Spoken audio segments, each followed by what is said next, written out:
الفاتحة. أن الله يتقبل الصلاة والدعاء، ثم إلى أرواح والدينا ووالديكم وأمواتنا وأمواتكم وأموات المسلمين أجمعين، وإلى حضرة روح نبينا محمد صلى الله عليه وسلم، ونخص خصوصا إلى حضرة روح لمن اجتمعنا هنا بالسبب ولأجله، أن الله يغفر لهم ويرحمهم ويعلي درجاتهم في الجنة، وينفعنا بأسرارهم وأنوارهم وعلومهم، ويعيد علينا من بركاتهم ونفحاتهم في الدين والدنيا والآخرة، يا حنان يا منان يا واسع الغفران، بفضلك اللهم يا رب العالمين. وإلى حضرة النبي محمد صلى الله عليه وسلم. الفاتحة.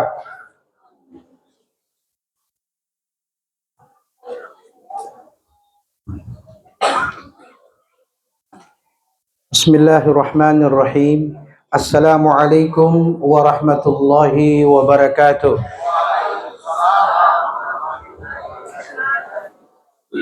الحمد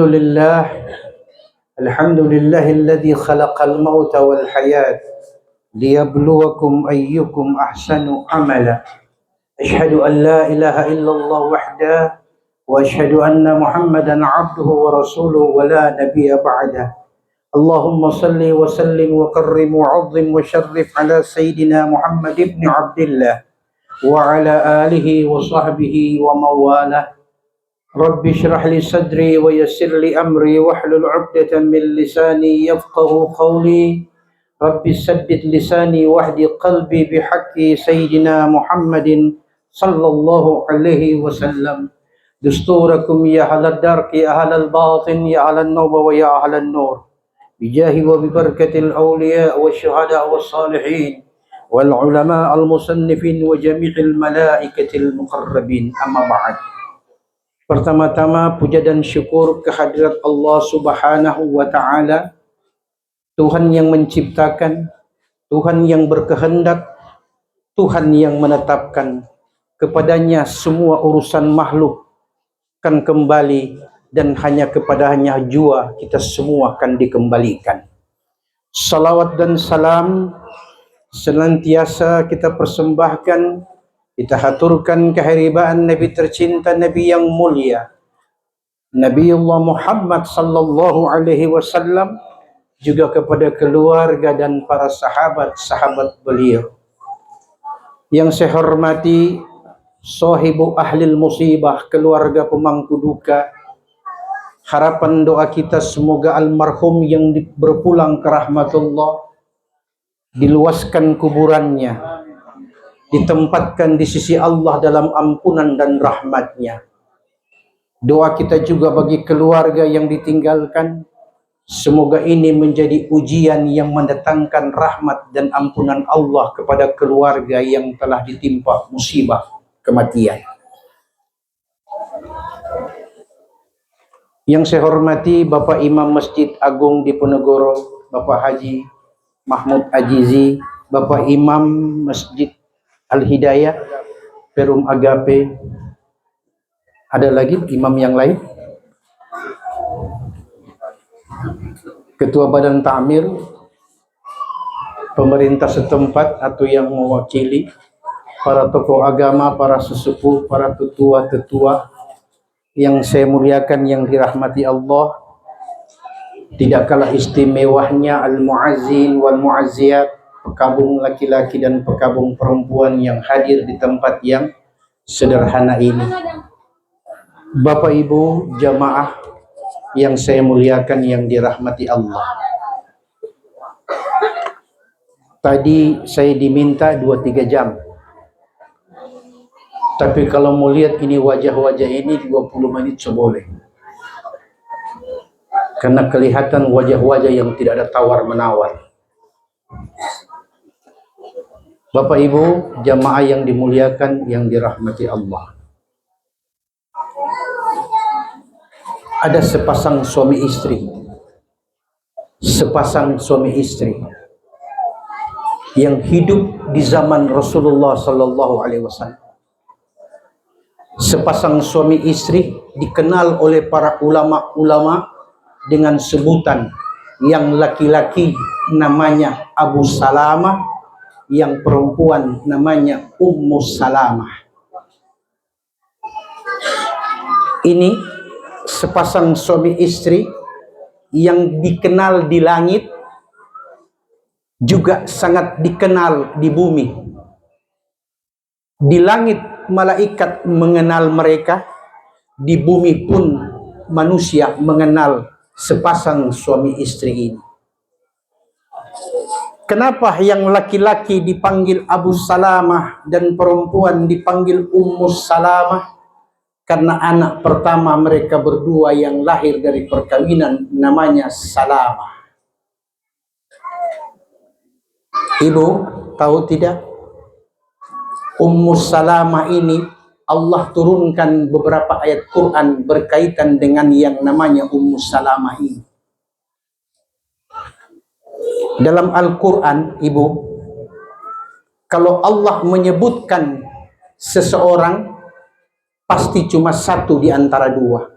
Kalau bukan paling jahat, pasti paling baik. Yang paling jahat dalam Al-Quran siapa, Ibu? Ya, Fir'aun. Siapa lagi? Abu Lahab. Siapa lagi? Namrud. Siapa lagi?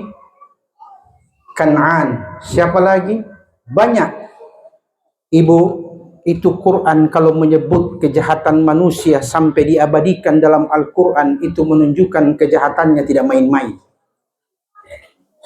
Pun lawannya, kalau Allah menyebutkan nama seseorang dalam Al-Quran karena kebaikannya, berarti kebaikannya juga tidak main-main. Sampai Allah jadikan contoh. Yang buruk jadi contoh bagi yang tidak ingin rusak, yang baik jadi contoh kepada mereka yang rusak agar memperbaiki sebelum datang kematian. Bisa dipaham, Bu?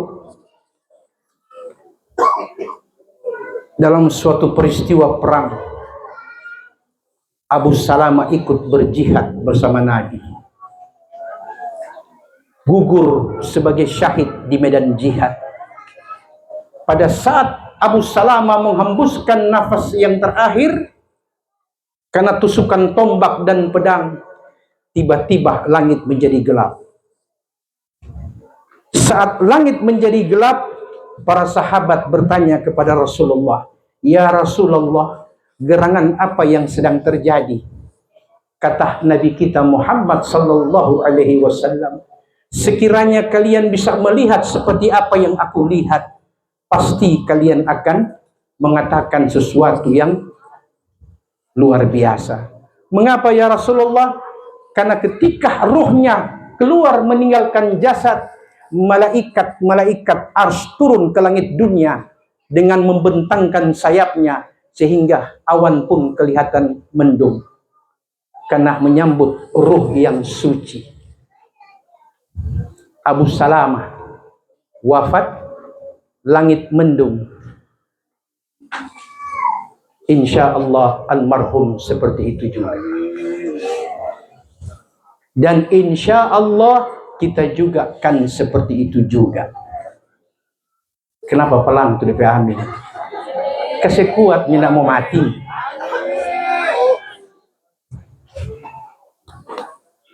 Sampai di mana tadi? Sampai di Amin.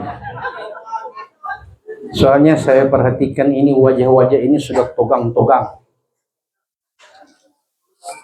Tegang, Ibu. Ketika hari berganti minggu berganti bulan, mantan istri namanya Ummu Salamah datang kepada Rasulullah mengadu. Ibu tahu apa aduannya?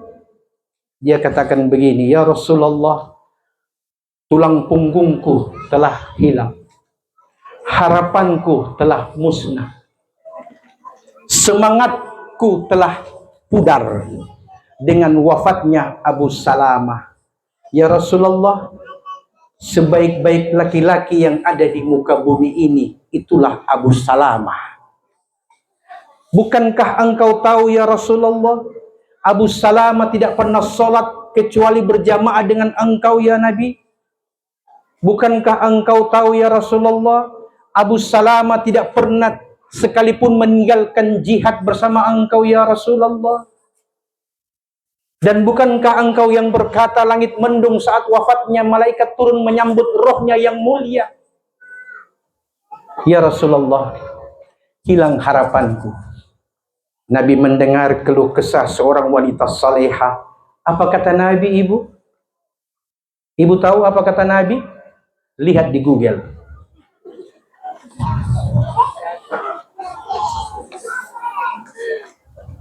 Apa kata Nabi? Ya ummas salama quli inna lillahi ma akhadha wa lahu ma a'ta. Allahumma ajirni fi musibati wa akhluf li khairan minha. Itu doa yang Nabi ajarkan kepada Ummus Salamah ketika dia mulai merasa kepayahan karena ditinggal wafat suami tercinta. Artinya, inna lillahi, sesungguhnya kami milik Allah.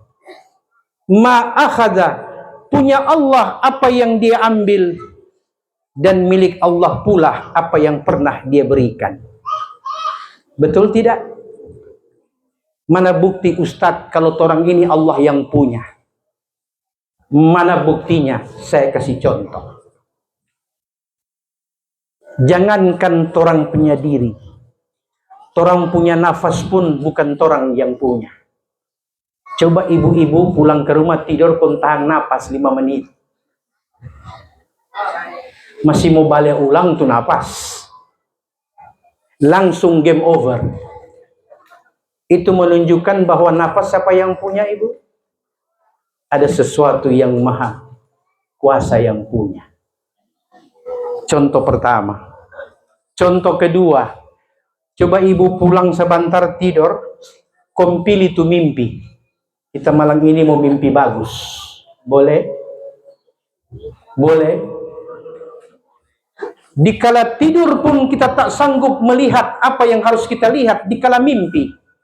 Bagaimana dengan di waktu kita hidup kita berkata, suamiku, istriku, anakku, rumahku, mobilku.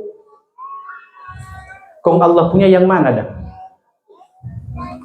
Kalau saya katakan ini rumahku, ini tanahku, ini hartaku, maka terakhir Allah katakan dirimu aku yang punya. Karena ketika aku ambil, rumahmu tak berarti, kendaraanmu tak berfungsi lagi. Bahkan cinta yang kau pupuk selama puluhan tahun dengan pasangan hidupmu tak akan ada lagi artinya, karena istri tidak mau juga masuk ke liang lahat bersama. Betul? So ada di sini Pak Tua mati baku iko. Hele kita di mau. Barani game over kita kawin ulang. Jangan iko bapak-bapak. Cuma kita yang boleh bilang begitu. Ibu-ibu jamaah yang dimuliakan dirahmati Allah. Ini bukti ucapan Nabi kepada Ummus Salamah. Inna lillahi ma akhadha. Punya Allah apa yang dia ambil. Termasuk pula milik Allah apa yang pernah dia berikan. Jadi manusia mesti sadar diri. Jadi manusia harus tahu diri. Bagaimana caranya Ustadz untuk sadar diri dan tahu diri? Minimal jaga dan pelihara sholat 5 waktu kalau dia muslim.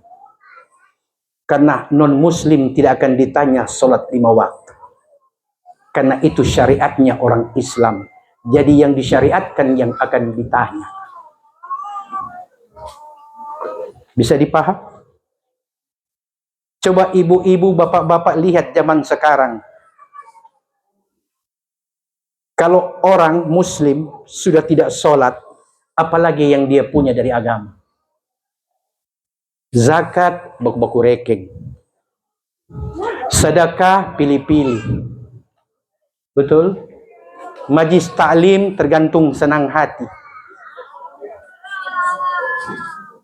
Masjid tergantung imam dan pegawai syarat. Kalau semua seperti itu, apalagi dari agamanya yang tertinggal untuk dirinya. Kalau sholat pun sudah dia tinggalkan. Makanya tadi qari, itu qari, tahu qari ibu? Bukan kari ayam, qari yang baca Quran. Itu qari tadi dia baca Surah apa tadi itu? Surah apa itu tadi? Mana tadi? Mana dia? Coba lo kamari pada dia. Surah apa tadi ada baca? Al-Munafiqun. Ibu tahu apa dia punya arti itu? Dia bilang di situ, ini orang yang sakarat. Dia bilang, Rabbi laula akhartani ila ajalin qarib fa asaddaqa wa akum minas salihin. Dalam ayat yang lain dia begitu ya, bunyi ayat tadi ya. Dalam ayat yang lain Al-Mu'minun lain lagi bunyinya. Rabbirji'uni la'alli a'malu salihan fi ma taraktu. Itu bunyi orang yang sakarat. Siapa itu mereka yang sakarat? Yang sudah wafat. Siapa yang akan sakarat? Anda dan saya. Pasti akan mengalami sakratul maut. Hanya Allah yang tahu kapan dan di mana. Tidak ada yang tahu. Karena kita bukan milik kita, milik Allah. Allah yang berkehendak kapan kita diambil dan kapan kita dikembalikan. Jadi jangan makan puji campur sombong dan taiminya. Bisa jelas? Ini ustadz ini salah undang orang. Ustadz kejahatan nih ustadz ini dia. Mau dengar yang sadap-sadap, yang bikin takut dia sampai kemari. Bila kita takut ibu. Kenapa takut? Karena kita juga dengan Anda sama-sama akan menuju kematian. Sampai di mana tadi? Kita ini pembalupa. Apalagi kesoleh ibu-ibu cantik begini kita lupa semua. Ini alhamdulillah malam ini kita lihat cantik semua Pak. Ini ada muka standar. Semua rata-rata di atas. Sampai di mana tadi? Ya. Orang tua kasih yang begitu. Tambah sunya ada gigi begini so lebih. Tunggu kita mau ingat-ingat tadi kita ada bilang apa tadi. Oh iya. Dua ayat tadi mengatakan tentang orang yang berkata di akhir hidupnya karena tidak mau sholat. Tidak mau beramal saleh. Ada rezeki tidak mau berbagi. Tetangga masuk dari muka dia bilang keluar dari belakang. Tetangga siapa itu? Yang tiap pagi minta rica, sore minta minyak kelapa. Pagi Cimuna ada minyak kelapa. Siang rica dan sadiki. Sore minta kanggarang dah. Muna bilang ngana ambil semua tuh di dapur, kongnya usah ngana balik-balik kemari. Ada begitu tetangga? Di sini tidak ada walaupun biar orang Bataru. Nyanda ada, tapi kalau mau cari insya Allah banyak.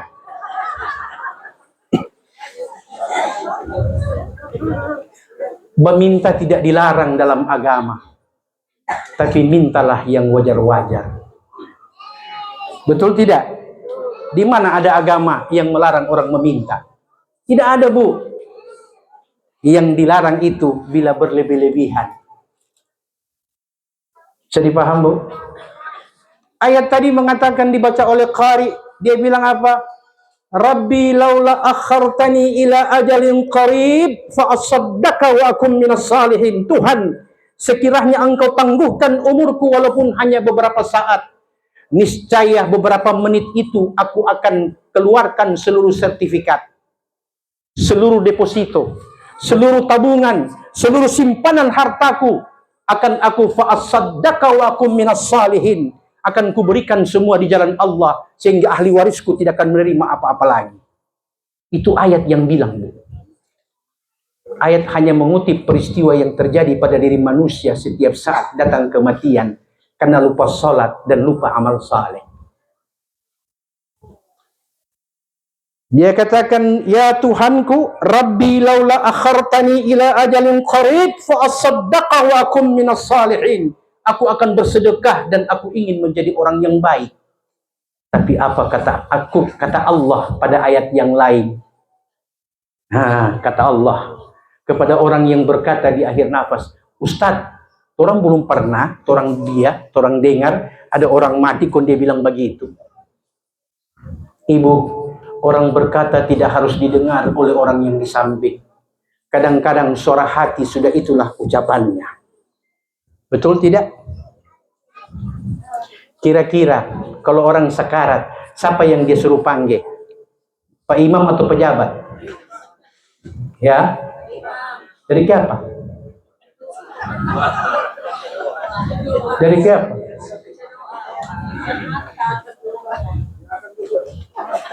Hah? Kalau dia mau kawin, siapa dia panggil?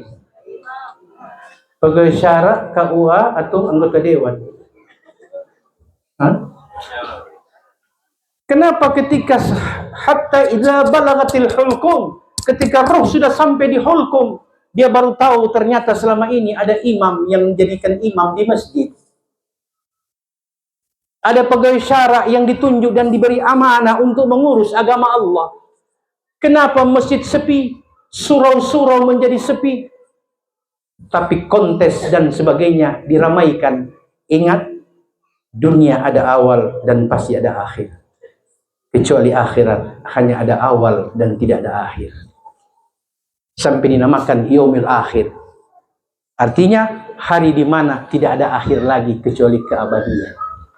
Siapa yang abadi? Dua. Yang dapat nikmat abadi dalam surga. Yang dapatkan siksa abadi tiada akhir di neraka jahanam. Janji Allah pasti. Innallaha la yukhliful mi'ad. Sesungguhnya Allah tidak pernah ingkar janji.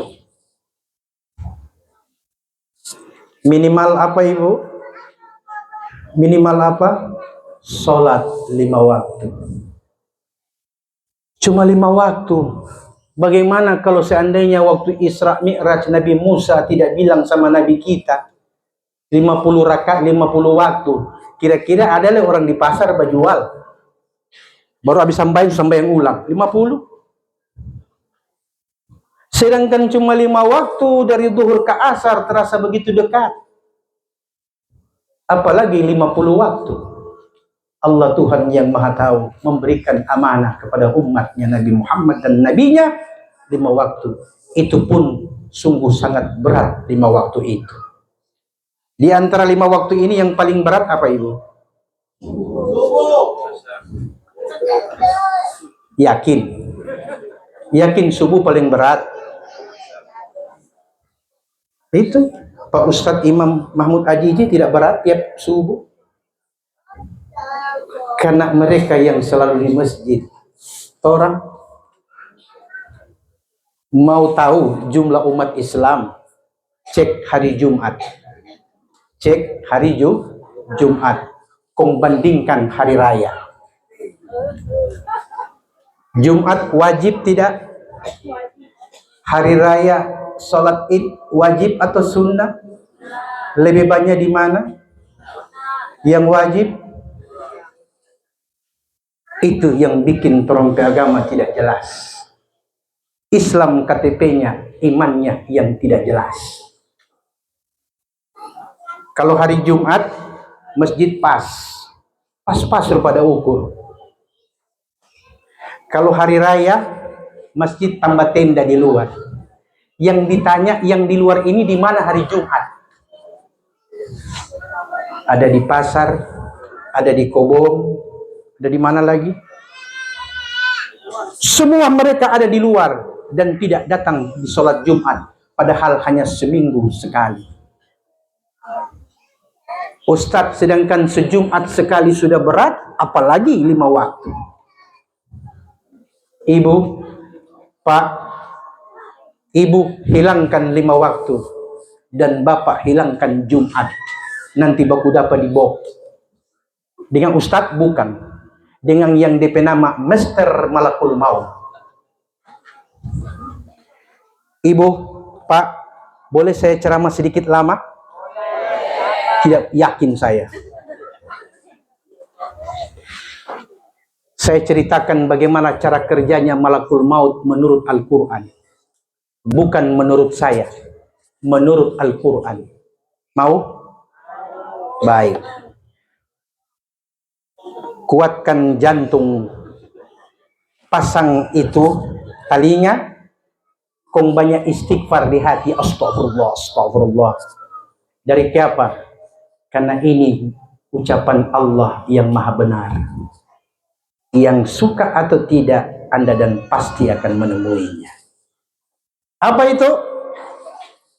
Wa idh yatalaqqal mutalaqqiyani 'anil yamini wa 'anil shimali qa'id ma yalfidhu min qawlin illa ladayhi raqibun 'atid wa ja'at sakratul maut bil haqq dzalika ma kunta minhu ta'id. Quran surah Qaf ayat 7 ke atas. Surat apa Ibu? Surat Qaf. Kata Quran, ketika manusia terbaring menunggu datangnya menit-menit kematian, id yatalaqqal mutalaqqiyan, kau lihat turun dua malaikat dulu sebelum malakul maut. Dua malaikat dulu Ibu turun. Anil yamini wa anil shimali qa'id. Yang satu duduk di kanan, yang satu duduk di kiri. Makanya lebih banyak orang lihat orang sakarat, matanya selalu melihat kanan dan kiri. Tidak lagi mengindahkan istri, anak, dan keluarga. Kenapa? Karena yang dia lihat sesuatu yang tidak pernah dia lihat seumur hidupnya. Kecuali hari itu. Jadi kalau ada orang mata sana kemari, bawa cek. Kasih cek. Kau tanya, Abah masih tahu dicek? Kalau Abah masih tahu, berarti belum. Masih lama.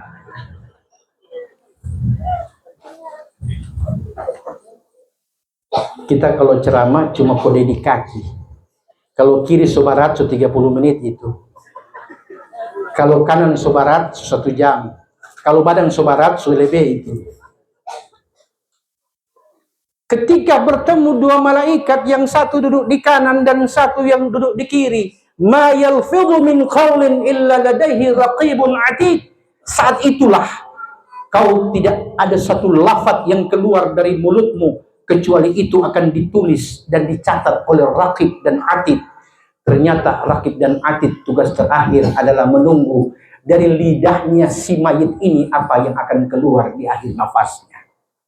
Nabi diajari oleh Tuhan, laqinu mautakum bila ilaha illallah. Orang yang seperti ini tuntun dan kuatkan imannya agar dia sanggup mengucapkan di akhir hidupnya la ilaha illallah. Jadi talqin namanya, mengajari orang yang sakarat untuk selalu mengucapkan kalimat la ilaha illallah. Ustadz, ada kejadian. So ajar-ajar pada dia, la ilaha illallah. Dia jawab, diskedo. Kita berani bicara begitu karena di sini nggak ada. La ilaha illallah. Jangan lupa maaf barang mas di dalam.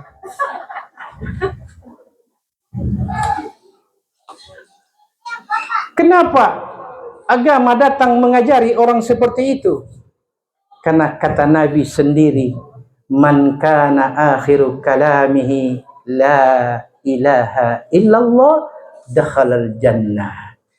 Barang siapa yang akhir ucapannya mengucapkan la ilaha illallah, surga tempatnya.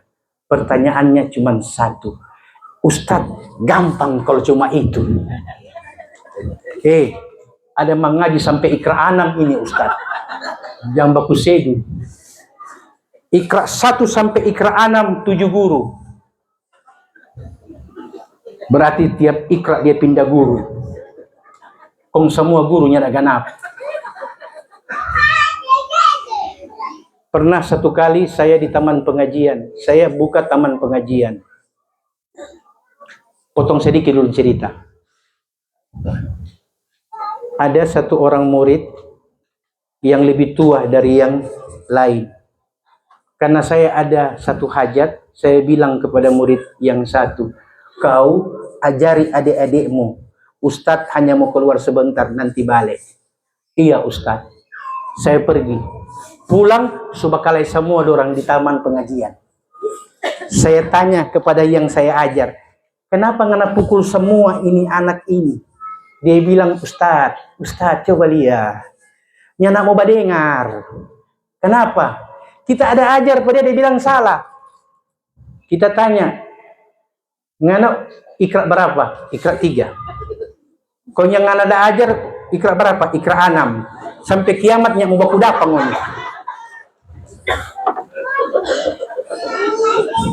Murid ikra 6, guru ikra 3. Ilmu di mana ini?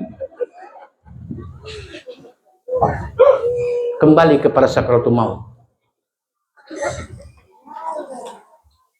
Jadi ketika ditalkin, itu sebabnya yang dicari adalah imam dan pegawai syara. Waktu ada sehat, cuma angkat tangan Pak Imam. Pak Imam lewat.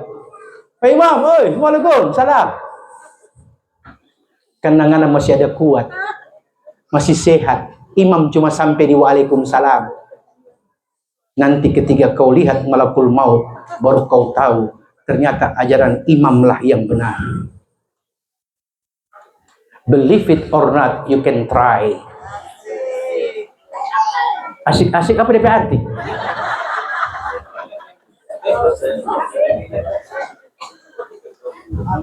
Believe it or not, percaya atau tidak, you can try. Kau bisa coba. Biar begini-begini lama di Amerika. Bukan baleo-leo ini. Saya coba Pak Imam. Pak Imam yang pernah lihat tapi minta maaf Pak Imam. Ini Ustadz ini dia habis angka-angka Pak Imam ke banting. Jadi ketika kita menemui kematian, dunia tak ada lagi apa-apa yang hebat. Betul tidak? So ada orang saki bisul, kombo bataria, amplop, ada. Nyanda ada. Bukan basigum tuan rumah ini Nyanda, jangan salah paham. Kita datang ke Lillahi Ta'ala. Sampai di mana tadi? Sudah dia bikin berdosa itu barang itu. La haula wala quwwata illa billah.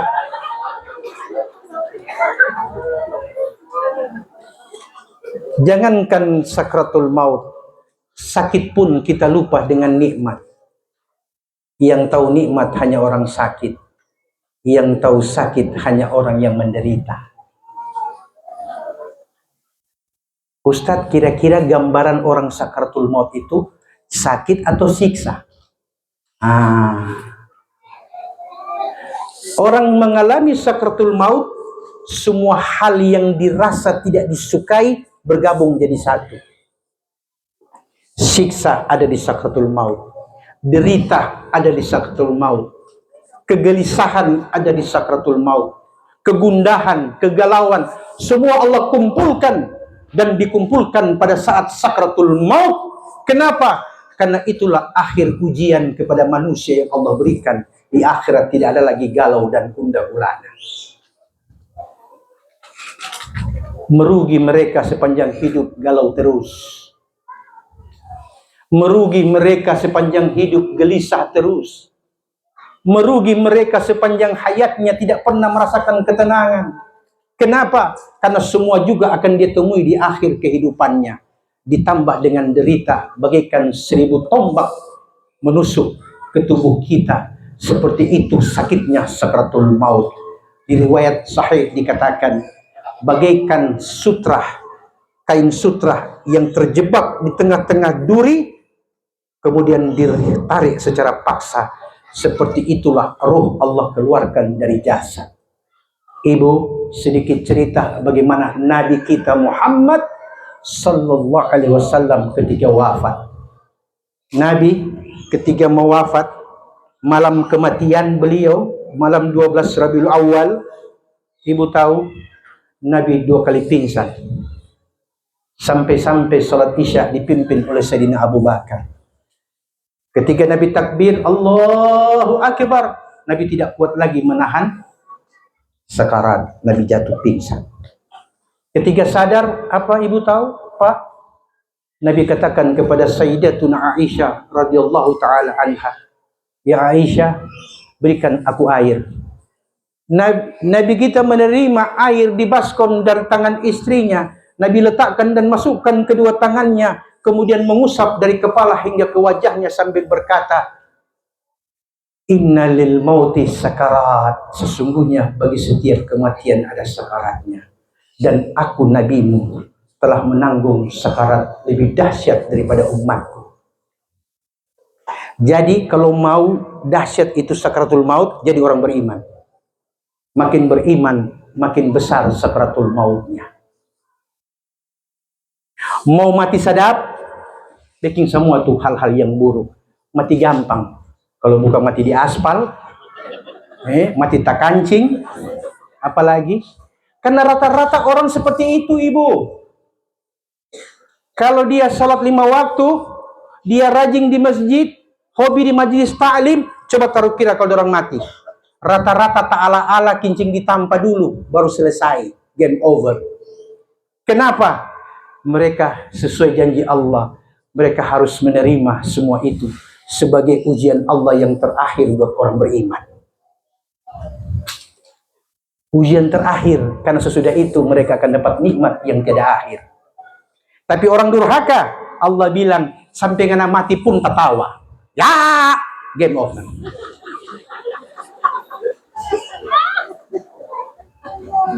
Kiuki, mati. Ayam Filipin, mati.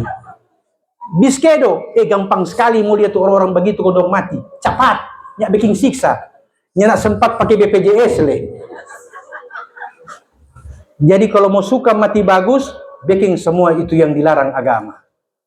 Dan tinggalkan semua yang diperintahkan agama. Wabillahi taufiq wal hidayah. Assalamualaikum warahmatullahi